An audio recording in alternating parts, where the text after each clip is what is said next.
Logistics in the Battle of Pusan Perimeter during the Korean War played a decisive role in the battle. Efficient logistics, the management of personnel and materiel, supported United Nations supply lines while the North Koreans' routes of supply were steadily reduced and cut off. UN logistics improved throughout the Battle of Inchon and the defeat of the North Korean army at Pusan. UN forces, consisting primarily of troops from the Republic of Korea, the United States, and United Kingdom, enjoyed overwhelming air and sea superiority during the battle. The UN efficiently procured and transported supplies from a large stockpile of materiel in nearby Japan. In contrast, North Korean logistics were hampered by UN interdiction campaigns which slowed the flow of supplies from North Korea to the battle. Though supported logistically by the Soviet Union and China during the battle, North Koreans often had difficulties getting the supplies from depots to the front lines, leaving North Korean troops unsupported during several crucial engagements. Background: Outbreak of war. Main article: Korean War. On the night of June 25, 1950, 10 divisions of North Korea's Korean People's Army launched a full-scale invasion on the nation's neighbor to the south, the Republic of Korea. The force of 89,000 men moved in 6 columns, catching the Republic of Korea army by surprise, resulting in a complete rout. The smaller South Korean army suffered from widespread lack of organization and equipment, and it was unprepared for war. Numerically superior, North Korean forces destroyed isolated resistance from the 38,000 South Korean soldiers on the front before it began moving steadily south. Most of South Korea's forces retreated in the face of the invasion. By June 28, the North Koreans had captured South Korea's capital of Seoul, forcing the government and its shattered army to retreat further south. To prevent South Korea's complete collapse, the United Nations Security Council voted to send military forces. The United States'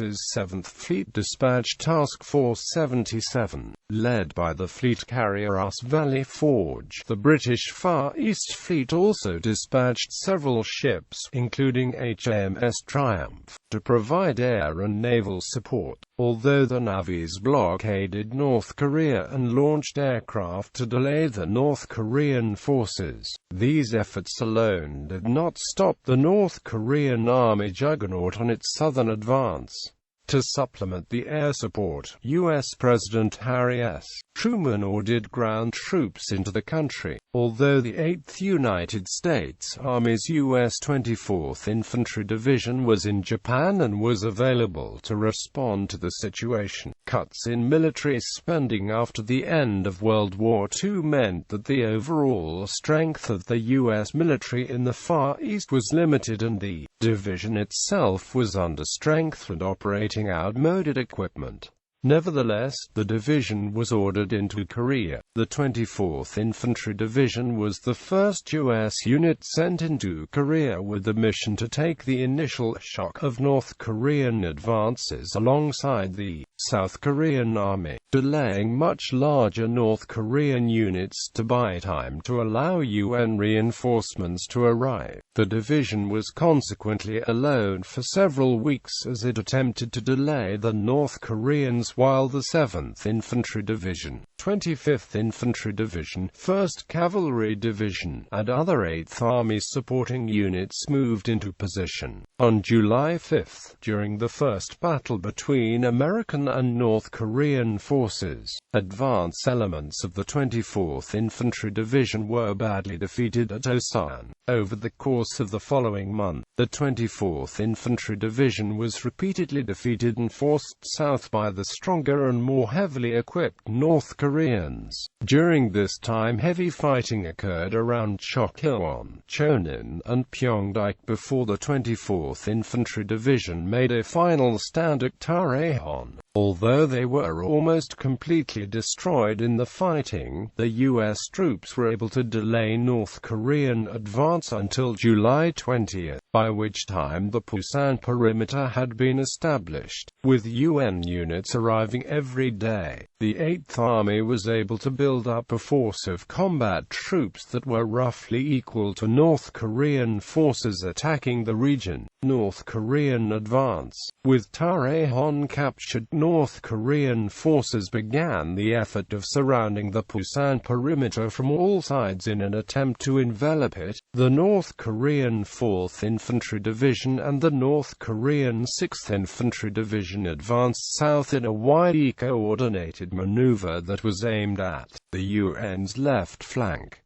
Advancing on UN positions, they repeatedly forced US and South Korean forces to withdraw. Although they were steadily pushed back, South Korean forces increased the resistance further south in an effort to delay North Korean units as much as possible. North and South Korean units sparred for control of several cities, inflicting heavy casualties on one another. The Republic of Korea Army forces defended Yongdok fiercely before being forced back. They also performed well in the Battle of Inchon, where they were successful in repelling North Korean advances. In the west, U.S. forces were pushed back repeatedly before finally halting the North Korean advance. Forces from the 3rd Battalion, 29th Infantry Regiment, newly arrived in the country, were wiped out at Yadong in a coordinated ambush by North Korean forces on July 27, leaving open a pass to the Pusan area. Soon after, Chinju to the west was taken, pushing the 19th Infantry Regiment back and leaving routes to the Pusan open for North Korean forces. U.S. units were subsequently able to defeat and push back the North Koreans on the flank in the Battle of the Notch on August 2nd.